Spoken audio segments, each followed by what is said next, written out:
Baik, Assalamualaikum warahmatullahi wabarakatuh. Selamat siang, sahabat Bawaslu semua yang di rumah.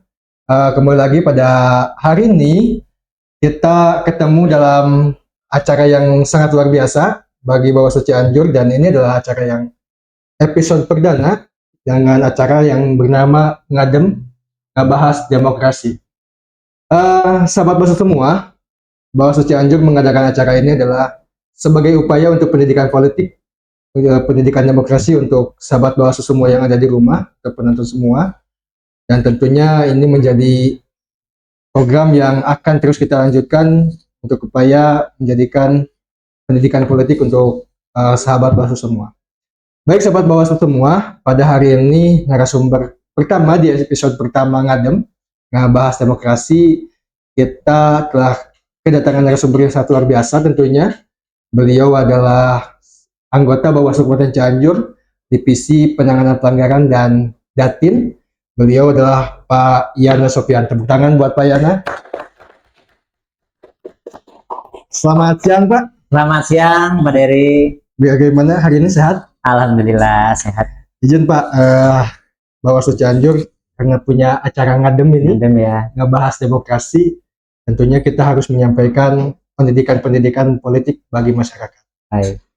Pak, saya mau langsung nih, karena kan Bapak ini adalah yang mengampu divisi penanganan pelanggaran dan datin di Bawaslu Cianjur. Tentunya ini adalah divisi yang sangat sangat berat karena harus menentukan adanya pelanggaran atau enggak. Nah, yang pertama mau saya tanyakan adalah tugas di divisi penanganan pelanggaran dan datin itu seperti apa sih? Terima kasih atas waktunya Om Dery yang sama-sama kita banggakan pada kesempatan hari ini.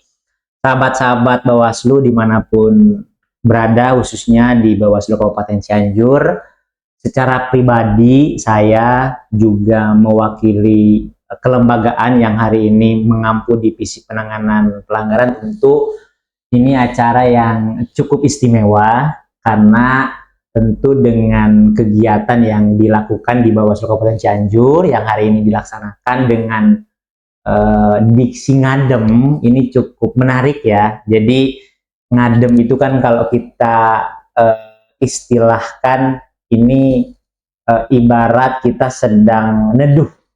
Nah, neduh ini kita sekarang lagi ngebahas di mana eksistensi Bawaslu ini terus bergulir ke publik, disampaikan kepada publik, membahas persoalan hiruk pikuk baik di pelaksanaan pemilu, pemilihan umum maupun juga pemilihan ya, Om Dery. Nah, ngadem ini sangat menarik. Tentu saya secara pribadi sangat mengapresiasi ngebahas soal demokrasi. Demokrasi ini kan luas.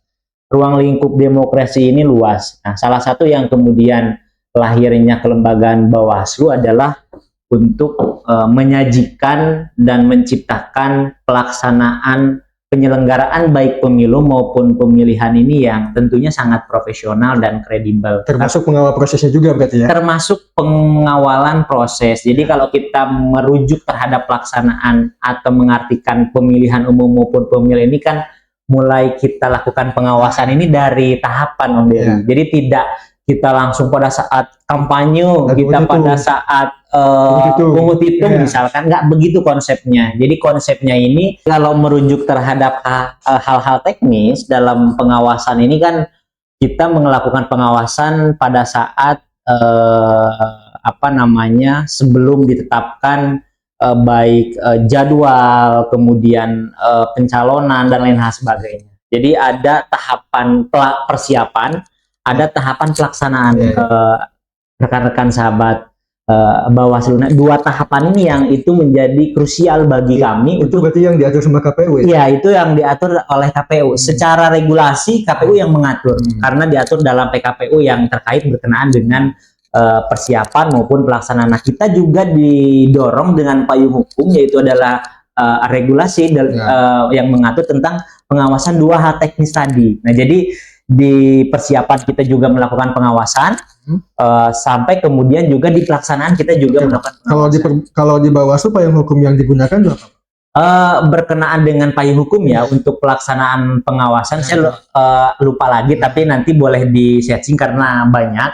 Tapi secara in prinsip adalah bahwa tugas salah satu Bawaslu itu adalah melakukan pengawasan baik secara langsung maupun tidak langsung, dan itu harus bersifat continue, sustainable. Jadi kita nggak boleh misalkan melakukan pengawasan, kita pengawasan di tahapan ini, di tahapan yang selanjutnya kita nggak melakukan pengawasan. Nah, kita harus melekat nih pengawasan secara langsung ini, terutama pada saat proses baik misalkan pemutakhiran data pemilih, baik kemudian pencalonan, pelaksanaan kampanye, bahkan sampai kepada proses pencoblosan atau pemungutan dan perhitungan suara.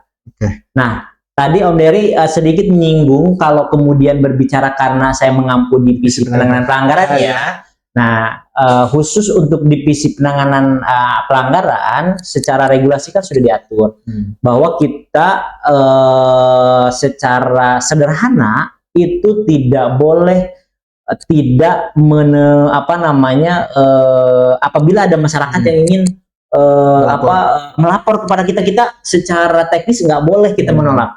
Jadi apapun bentuk lapor yang disampaikan oleh masyarakat itu kita harus diterima, harus dilayani dengan baik. Apalagi Bawaslu kan hari ini sudah menjadi lembaga permanen kan, artinya sudah menjadi lembaga negara.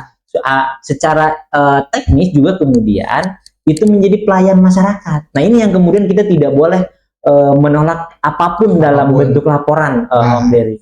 Oke Pak, kalau hari ini kan kita tidak boleh menolak ataupun mengabaikan laporan yang dikasih oleh masyarakat. Tentunya ketika ada hal tersebut, dalam pemilu dan pemilihan jadwalnya juga berbeda-beda nih Pak. Betul. Nah, bagaimana teknis misalkan karena kita tidak boleh menolak nih apa yang dilaporkan oleh masyarakat, pelaporannya harus seperti apa, waktunya harus jam berapa, jadi mau di pemilu ataupun pemilihan. Nah, ini menarik Om Dery, kalau kita mengevaluasi di pelaksanaan pemilu 2024 kemarin ya, yang 2024 sama yang itu kan waktunya nggak beda jauh ya, itu berdempetan banget, dan memang itu kalau kita berbicara konteks pelaksanaan itu cukup repot sekali.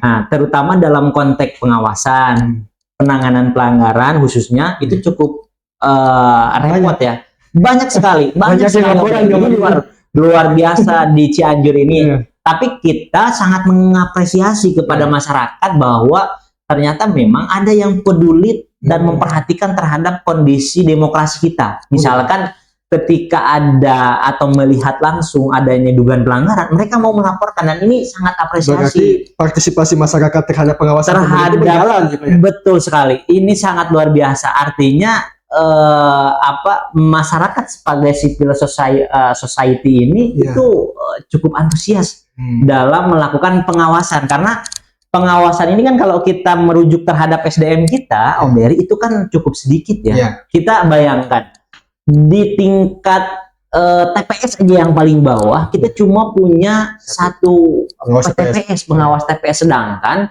ruang lingkup pelaksanaan pemilihan atau pencoblosan dalam satu TPS itu kan masyarakatnya banyak, Om Dery. Kalau kita melihat kemarin kan bisa sampai 300 pemilih kan. Artinya satu orang mengawasi 300 kan itu cukup kelimpungan ya. Artinya cukup repot bagi pengawas ini kan. Iya pasti. Terus yang kedua, secara tingkat di atas ada pengawas tingkat desa. Dia harus mengawasi satu desa satu orang dengan jumlahnya. Nah, artinya ketika kemarin ada antusias masyarakat, khususnya dalam konteks adanya dugaan pelanggaran, banyak yang melaporkan kepada kita. Kalau kita hitung, Om Dery, data kemarin nih, pemilu nih Pak.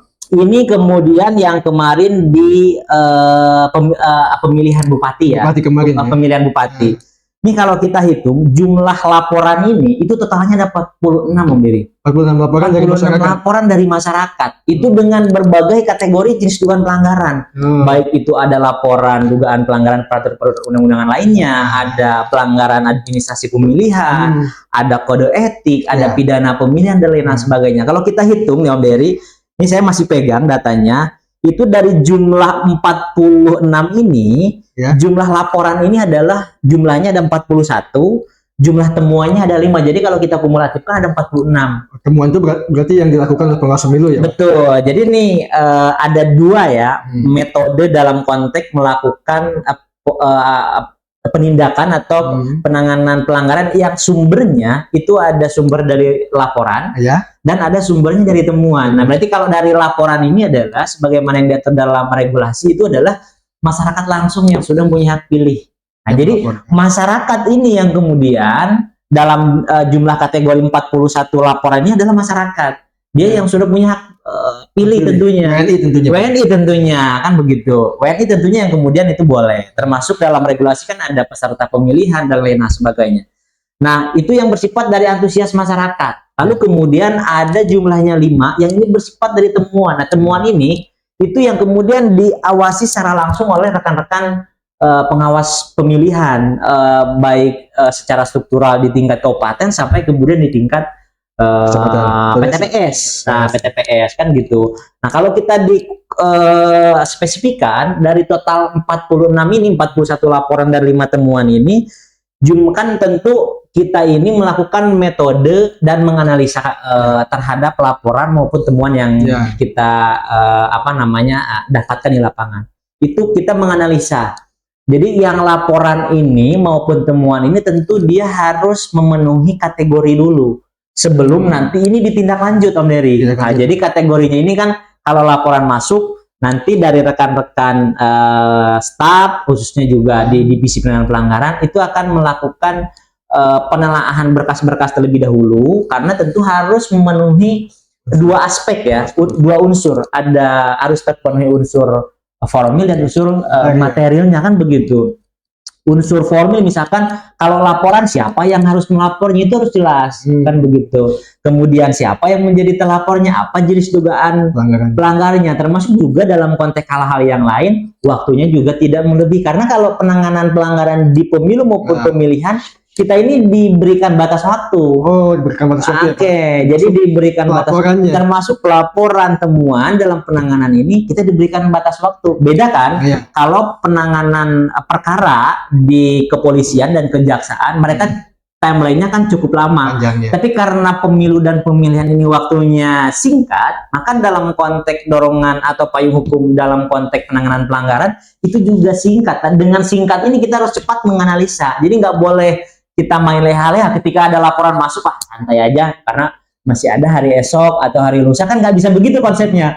Jadi Bawaslu memastikan ketika ada laporan masuk kita harus memastikan dikerjakan pada saat itu juga karena ada timeline waktu itu yang kemudian itu dikejar. Kalau misalkan ada laporan yang masuk kemudian batas waktunya lewat, lapornya sudah masuk, sudah ditangani oleh kita, penanganannya lewat, kita yang menjadi tidak profesional. Yang tidak profesional dari artinya kita juga bisa dilaporkan pada akhirnya ke Dewan Kehormatan kan oleh masyarakat juga, artinya Bawaslu tidak profesional dan lain sebagainya. Nah, maka dengan waktu yang sangat singkat ini kita juga harus ekstra, harus cepat, harus kemudian profesional untuk memastikan bahwa setiap laporan yang masuk setelah dilakukan proses kajian, baik itu adalah melihat dulu syarat formal dan syarat materinya, kalau udah masuk ya kita register. Menarik ini Pak, kalau tadi bicara bahwa kita ini tentunya kepada masyarakat juga ketika dalam pemilihan atau pemilu tadi sudah disampaikan oleh Pak Yana bahwa ketika melaporkan itu harus terpenuhi dua unsur dulu. Yang pertama tentang syarat formil dan materialnya. Dan tadi juga Pak Yana sudah menyebutkan bahwa waktunya sangat singkat, jadi apapun bentuk laporannya dikerjakan dulu pada waktu itu agar waktunya terkejar. Cuman yang menarik ini Pak bahwa jenis pelanggaran ini kan berbeda-beda ya. Juga pelanggaran ini ada administrasi, pelanggaran lainnya, ada kode etik dan sebagainya. Terus yang selanjutnya ada tindak pidana. Ini kan yang menjadi sorotan sebenarnya di masyarakat itu tentang tindak pidana Pak banyaknya. Apakah pelanggaran tindak pidana pemilihan ataupun pemilu ini Bawaslu hanya mengerjakan sendiri atau dilakukan dengan lembaga lain gitu? Ya, ini tentu juga kemudian menjadi informasi kepada sahabat Bawaslu dimanapun berada bahwa tentu dalam konteks penanganan perkara yang kemudian itu diampu oleh divisi penanganan pelanggaran, kalau berbicara konteks etik itu kita yang menangani secara Bawaslu. kelembagaan internal. Bawaslu. Internal Bawaslu, kita nggak melibatkan pihak-pihak atau lembaga yang lain. Termasuk kode etik yang Termasuk betul gitu. Kemudian pelanggaran administrasi itu ada di kita, domainnya ada di internal kita kan begitu. Terus kemudian kalau berbicara konteks dugaan tindak pidana atau pelanggaran tindak pidana, nah menariknya ini tindak pidana ini kita berkolaborasi atau bekerja sama dan itu sudah diatur oleh regulasi Bawaslu RI. Ada yang namanya peraturan bersama. Peraturan bersama yaitu adalah mencakup 3 lembaga. Apa aja tuh Pak? Itu ada Bawaslu, ada kepolisian dan ada kejaksaan. Jadi 3 lembaga hukum itu. Jadi 3 lembaga hukum ini atau 3 penegak hukum ini yang kemudian menyatu khusus menangani soal dugaan tindak pidana. Jadi tidak Bawaslu sendiri. Jadi tidak Bawaslu. Jadi kadang ketika kemudian ada yang mengkonfirmasi, Pak ini kenapa nggak diregister? Ini pada pelanggaran pidana. Nah, jadi yang menangani pelanggaran pidana pemilihan maupun pemilu itu ada 3 lembaga. Jadi yang tergabung dalam Sentra Penegakan Hukum Terpadu atau Gakumdu nih yang kita sebut namanya. Nah, jadi khusus yang menangani pidana pemilihan ini ada namanya lembaga Gakumdu. Nah, Gakumdu ini isinya ada di 3 lembaga, ada Bawaslu, Om Dery, ada kepolisian dan kejaksaan. Namun tentu mereka akan masuk kepada wilayah pembahasan suatu perkara apabila memang Bawaslu menerima laporan dugaan tindak pidana pemilihan dengan tadi yang saya sampaikan, unsur formil dan materinya terpenuhi, kemudian kita register. Nah, kalau suatu perkara dugaan tindak pidana pemilihan itu sudah diregister, maka wilayahnya mereka masuk nih. Jadi antara kepolisian dan kejaksaan mereka masuk. Kalau sudah diregister. Kalau sudah diregister. Kalau belum diregister itu masih domain di Bawaslu. Karena domainnya kan kita harus menentukan apakah yang dilaporkan oleh masyarakat atau peserta pemilihan maupun pemilu itu atau pemantau pemilihan ini apakah jenis dugaan pelanggarannya bisa saja administrasi, bisa saja pidana pemilihan atau kode etik misalkan. Karena domain untuk mengkajinya ada di kita dulu. Ketika misalkan kita menerima suatu laporan dugaan, walaupun yang melapor menyapa Pak ini pelanggaran pemilihan, kita nggak bisa menolak dong. Ini ternyata pada saat laporan kita sampaikan ini pelanggaran administrasi, kita nggak begitu konsepnya. Karena mereka melihat menyampaikan bukti-buktinya, alat-alat buktinya dan lain sebagainya bahwa ini pelanggaran pidana pemilihan, kita terima itu menjadi dugaan pelanggaran pemilihan. Nah, ketika kemudian itu kita kaji dulu nih kan, kita analisa kan, oh ternyata memang ini diatur dalam peraturan atau pasal yang berapa misalkan, oh ternyata ada, nah berarti masuk pada kategori tersebut. Nah tentu ini sangat menarik Om Dery. Kemarin kita di pemilihan atau di pemilu ya. Jadi Bawaslu Kabupaten Cianjur ini atau khususnya Gakumdu kemarin sempat melakukan evaluasi Gakumdu di Jabar. Ini Bawaslu atau Gakumdu Kabupaten Cianjur ini peringkatnya masih tetap mempertahankan peringkat pertama. Ini perlu kami sampaikan rekan-rekan sahabat. Kenapa? Karena di Jawa Barat ini untuk Gakumdu Kabupaten Cianjur khususnya pemilu kita menangani 2 perkara pidana pemilihan. Banyak sih ya perkara pidana pemilihan, tapi sampai kepada ingkrah putusan pengadilan kita ada 2 nih Om Dery. Maksud ingkrahnya itu seperti apa Pak? Nah, ingkrah ini adalah perkara ini sudah diputuskan oleh Pengadilan Negeri Cianjur. Artinya sudah ditetapkan bahwa yang bersangkutan bersalah berdasarkan putusan pengadilan. Artinya itu dia langsung kepada hukuman, masuk ke lapas lah, atau dia harus menerima hukuman atau denda atas putusan atau diketuknya oleh kejaksaan. Itu yang disebut dengan ingkrah. Nah di pemilu kemarin Bawaslu atau Gakumdu ya, kita punya 2 perkara yang ingkrah Om Dery. Di pemilu 2024? Ya, di pemilu 2024 kemarin itu ada dugaan kalau tidak salah ya, kalau ini itu tentang menggunakan hak pilihnya lebih dari 1 kali. Itu ada salah satu oknum kepala desa yang mencoblosin surat suara. Dan ada perusahaan alat peraga kampanye. Perusahaan APK. Perusahaan APK, dan itu 2 ya. Dan ketika kita lakukan rakor Gakumdu di Jabar. Jadi cuma Cianjur yang punya itu. Ada satu lagi di Kabupaten mana saya lupa. Kabupaten Bandung Barat kalau tidak salah, apa Kabupaten Bandung gitu. Itu cuma satu perkara, kita dua. Artinya memang ini bukan suatu kebanggaan juga. Bukan prestasi juga. Iya, karena kan kita juga nggak mau ya memenjarakan orang. Kasarnya kan begitu ya. Kita nggak mau begitu kan konsepnya. Tapi kita lebih kepada mengedukasi bahwa kalau ini salah ya salah, tolong dijadikan nanti evaluasi ke depan kan, gitu. Nah, itu teman-teman di kejaksaan, kepolisian juga yang setingkat di Provinsi Jawa Barat kemarin sempat mengapresiasi pada saat proses evaluasi. Termasuk juga kemarin nih Om Dery, di pemilihan kita juga masih ada sampai ingkrah putusan pengadilan. Berapa tuh Pak Mas? Itu cuma satu. Tapi kan memang ini kalau pilkada ini kan wah, ini luar biasa kepentingannya Om Dery. Ini yang hiruk pikuknya sering beraktivitas dengan kita. Artinya kita mungkin kenal dengan orangnya. Itu repot juga, tapi ya kita harus profesional. Nah, jadi gitu Om Dery, tadi berkaitan dengan yang pemilihan ya. Jadi yang pemilihan ini di Kabupaten Cianjur kemarin, khususnya di Gakumdu Kabupaten Cianjur, kita juga ada putusan pengadilan yang itu ingkrah. Dan itu kasusnya berkaitan dengan pidana pemilihan. Dan itu sangat menarik Om Dery. Kenapa? Yang tadi saya sampaikan bahwa pilkada ini kan kita dekat ya, presidensi ya. Kita kenal dengan A, kita kenal dengan B, kita kenal dengan C. Tapi karena memang kita sudah disumpah Om Dery oleh pada saat proses pelantikan untuk melaksanakan tugas dengan profesional.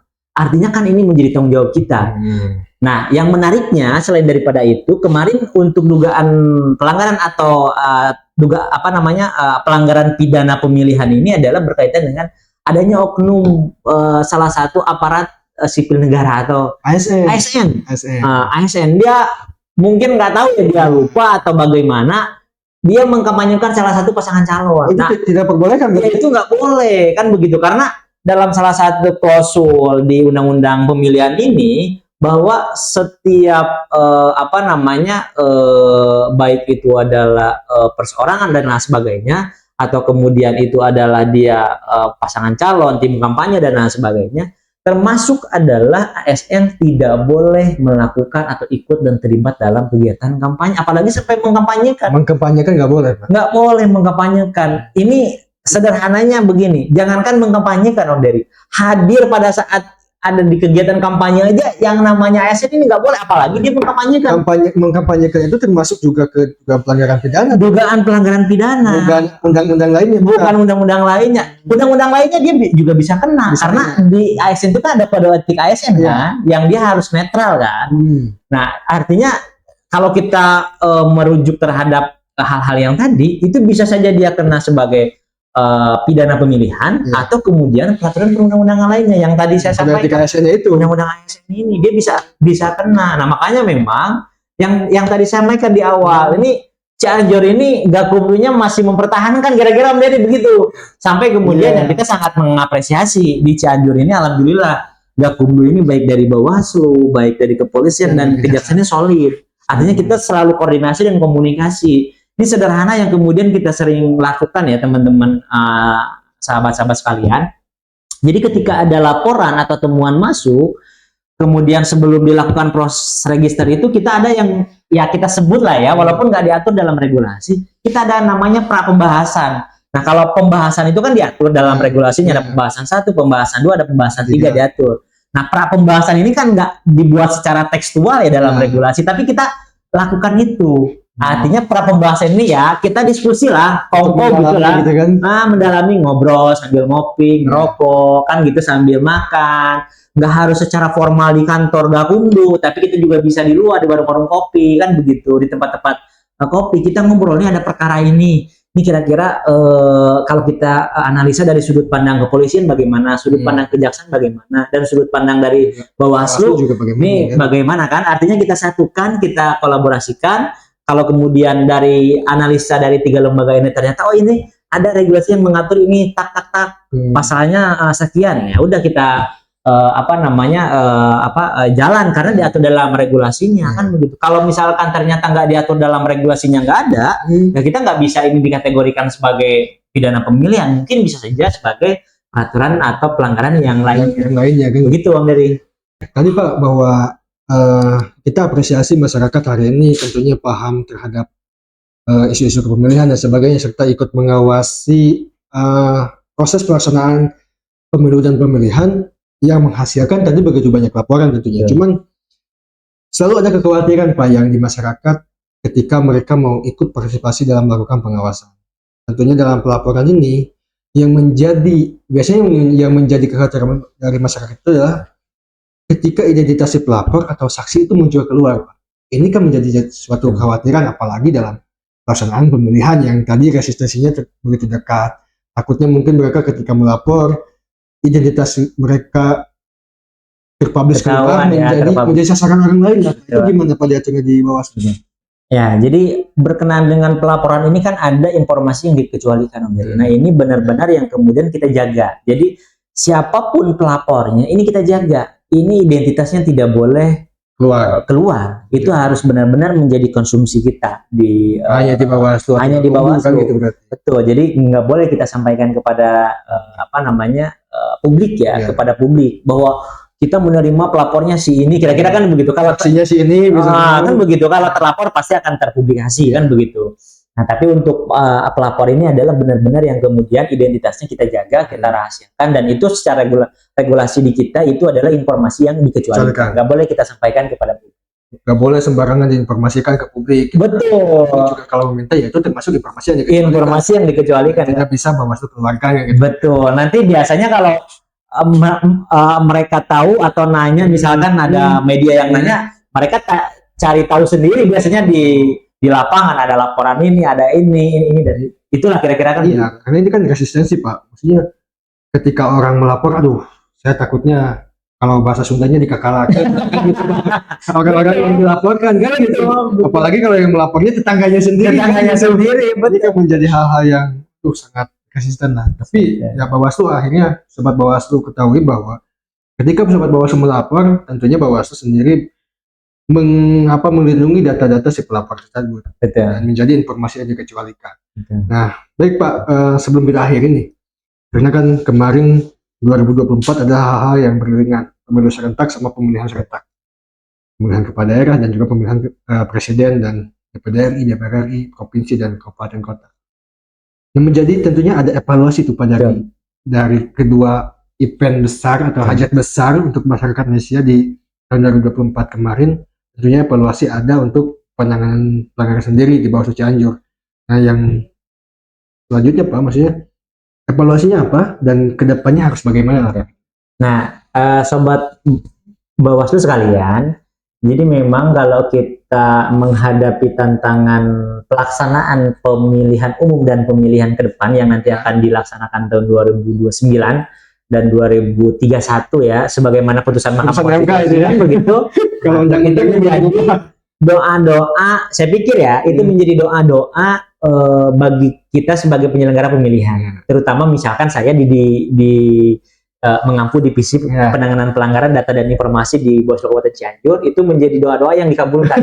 Betul. Oleh MK. Kenapa? Karena pertama adalah bahwa waktu tahapan ini yang kemarin pelaksanaan di 2024 itu sangat mepet sekali. Artinya kita tidak ada napas yang cukup panjang untuk mengevaluasi tahapan pemilu dengan pemilihan karena waktunya sangat cepat. Tapi alhamdulillah untuk yang sekarang ya saya secara pribadi juga mengapresiasi terhadap putusan Mahkamah Konstitusi, itu menjadi doa-doa yang dikabulkan Om Dery karena waktunya cukup lumayan panjang lah ya, kurang lebih hampir 2,5 tahun lah ya. Sebagaimana yang diatur dalam putusan Mahkamah Konstitusi, ada jeda antara pemilihan umum dengan pemilihan kan begitu. Kalau pemilihan umum kan di 2029, pemilihan kan di 2031 kan. Nah, itu yang pertama, yang kemudian doa-doa kita yang dikabulkan lah ya. Yang kedua, berbicara konteks teknis secara regulasi, Om Dery, memang pertama adalah dalam konteks regulasi, khususnya dalam konteks penanganan pelanggaran tindak pidana pemilihan, itu ada beberapa klausul pasal, kalau saya lupa ayatnya ada di pasal berapa, tapi yang pasti adalah bahwa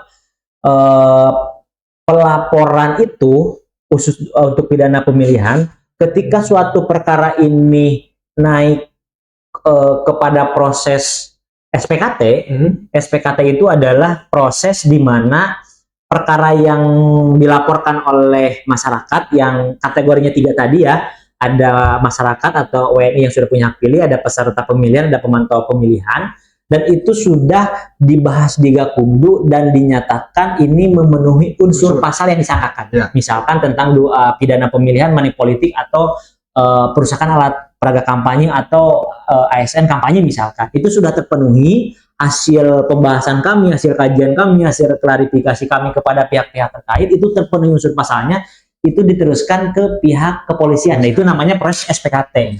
Nah, di proses SPKT ini kalau saya memahami secara regulasi yang kemarin, itu klausul pasalnya masih sama, yaitu adalah proses pelimpahan berkas atau SPKT ini harus oleh pihak yang dimana itu menjadi pelapor kepada Bawaslu. Nah, ini memang cukup menarik dan menantang sebenarnya. Kenapa?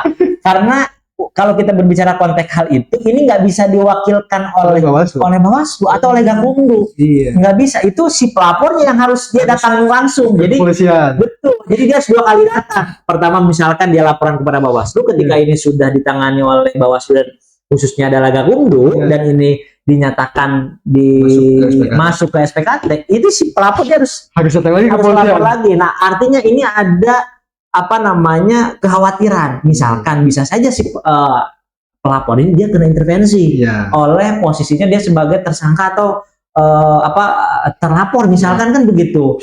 Dia harus diintervensi, akhirnya dia nggak mau.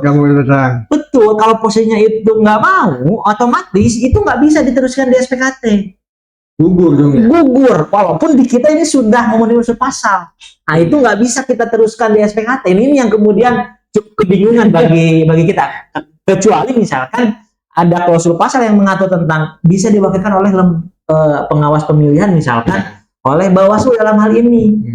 Yang kemudian ketika pelapor, dan ini terjadi di salah satu kota kabupaten yang ada di Jawa Barat, Om Heri, mereka melakukan pembahasan ya. Ini karena saya dekat dengan Kordip PP-nya di salah satu kota kabupaten, ceritakan kalau kita ada kegiatan di Jabar, di nasional, kita sering sharing ada perkara apa dan sebagainya. Dia cerita ini sudah memenuhi unsur pasal, karena pelapornya dia nggak mau, mungkin 1-2 hal yang tadi intervensi atau apa dan lain sebagainya, diteruskan ke kepolisian, si pelapornya nggak mau, akhirnya ya gugur perkaranya, nggak bisa diteruskan. Berarti itu menjadi salah satu peraturan yang harus dievaluasi kan begitu. Nah, yang kedua ini yang menarik, dan kemudian kemarin kalau tidak salah juga dikabulkan oleh putusan Mahkamah Konstitusi. Ini soal diksi saja sebenarnya, dan tapi itu berpengaruh terhadap kewenangan kita. Soal direkomendasikan ketika pelanggaran administrasi pemilihan direkomendasikan kepada KPU. Berarti kan dia yang harus melaksanakan. Tapi Mahkamah Konstitusi hari ini menyatakan bahwa rekomendasi itu diganti menjadi putusan. Jadi Bawaslu dalam menangani pelanggaran administrasi pemilihan sekarang sudah punya kekuatan lagi dalam menangani pelanggaran administrasi pemilihan, dan itu menjadi putusan.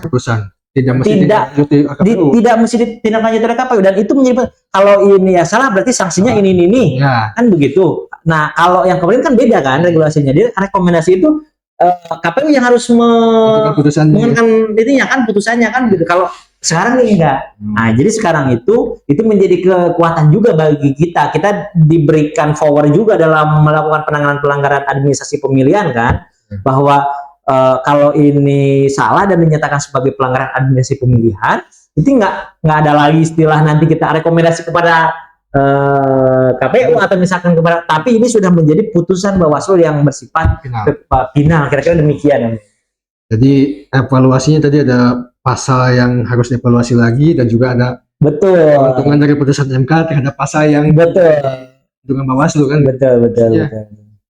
Tidak lagi menjadi menjadi bias gitu diksinya kan gitu, Pak. Jadi putusan langsung dan tidak dikondisikan lagi. Baik, sahabat Bawaslu semua, tadi obrolan sangat menarik dengan Pak Yana, anggota Bawaslu Cianjur, Divisi Penanganan Pelanggaran dan Datin. Saya kira sangat menyeluruh tadi obrolannya, sampai ke pembahasan MK pun kita bahas tentunya hasil putusan MK kemarin, karena menjadi keuntungan bagi penyelenggara pemilihan tentunya baik ke Bawaslu dan KPU, karena jedanya juga panjang, sudah seperti kemarin 2024. Itu mungkin sahabat Bawaslu semua, podcast episode pertama Ngadem, ngebahas demokrasi Bawaslu Cianjur.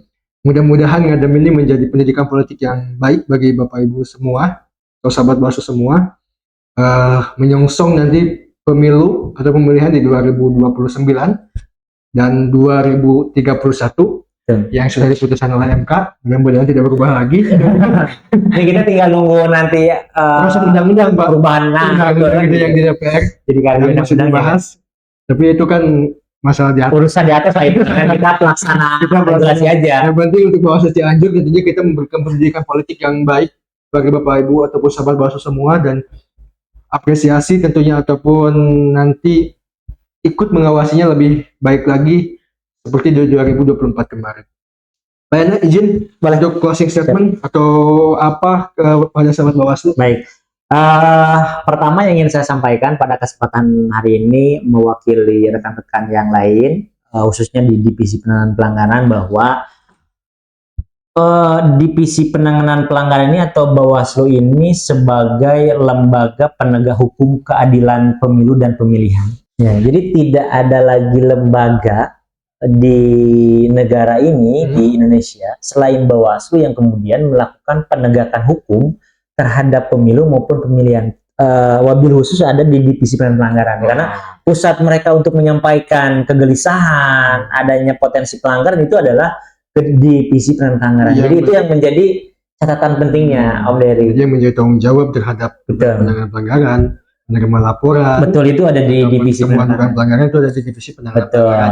Jadi yang terakhir closing statement saya adalah pertama, kepada masyarakat khususnya yang ada di Kabupaten Cianjur, umumnya di seluruh Indonesia, bahwa pemilu ini maupun pemilihan ini menjadi ajang demokrasi yang sangat baik yang dimiliki oleh sistem kita di negara kita, termasuk adalah sebagai kegiatan yang sangat baik, yaitu adalah sebagaimana diatur ya dalam regulasi maupun juga di keyakinan agama saya, khususnya di agama Islam, bahwa kita itu sangat wajib dan harus untuk menentukan pemimpin kita di kemudian hari, baik itu misalkan dalam negara demokrasi di 5 tahunan itu kita harus ikut berpartisipasi, termasuk dalam hal ini adalah melakukan pengawasan. Jadi pengawasan ini kita mengajak kepada masyarakat, Om Dery, sahabat-sahabat Bawaslu dimanapun berada, wabil khusus di Kabupaten Cianjur, ikut berpartisipasi dan menjadi bagian keluarga besar pengawas pemilu di Kabupaten Cianjur. Jadi kita nggak usah harus berseragam sebagai atau punya KTA sebagai anggota Bawaslu, kita punya KTA sebagai stafnya Bawaslu, kita nggak usah. Jadi rekan-rekan sahabat-sahabat sekalian, cukup berpartisipasi. Misalkan yang hari ini sedang berlangsung, yaitu adalah pengawasan kegiatan pemutakhiran data berkelanjutan ya, data pemilih berkelanjutan, itu tolong sama-sama diawasi. Kalau ini ternyata dia pensiunan TNI, Polri, atau kemudian ASN, kan begitu. Nah, itu wabil khusus untuk pemilih baru itu ya, yang TNI Polri itu bisa masuk ke daftar pemilih, masuk ke daftar pemilih baru, kan begitu. Kalau ASN kan dia punya hak pilih kan. Kalau TNI Polri kan nggak ada. Tapi kalau anggota TNI dan Polri ini dia sudah pensiun, dia jadi pemilih baru, jadi pemilih pemuda, dan hari ini sedang berlangsung pengawasan itu bisa dilaporkan. Nah, kita mengajak berkolaborasi dengan masyarakat, karena Bawaslu ini bukan hanya milik anggota Bawaslu, ini adalah milik masyarakat Kabupaten Cianjur. Begitu, Om Dery. Baik, terima kasih Pak, sangat menarik sekali saya kira obrolan kita hari ini. Mudah-mudahan ini menjadi manfaat bagi sahabat Bawaslu Cianjur, terutama untuk di Kabupaten Cianjur tentunya Pak, khususnya di seluruh Indonesia. Dan tadi yang menarik sahabat Bawaslu semua, bahwa kita mengajak kepada sahabat Bawaslu semua untuk ikut berpartisipasi dalam bentuk pengawasan, baik itu pelaksanaan pemilu dan pemilihan ataupun sekarang yang lagi berjalan untuk pemutakhiran data pemilih berkelanjutan tentunya. Tadi sudah sebutkan oleh Pak Yana, kita mengajak Bapak Ibu semua, sahabat-sahabat Bawaslu semua untuk ikut serta menjadi pengawas pemilu di Kabupaten Cianjur ataupun seluruh Indonesia. Baik, itu mungkin Pak Yana, terima kasih atas kesempatan. Sama-sama Om Dery, terima kasih banyak. Hari ini. Mudah-mudahan ini menjadi manfaat bagi kita Amin, semua. amin. Baik, Sobat Bawaslu semua, itu episode pertama untuk Ngadem hari ini, ngebahas demokrasi Bawaslu Cianjur. Kita jumpa lagi di episode selanjutnya. Terima kasih. Wassalamualaikum warahmatullahi wabarakatuh. Waalaikumsalam.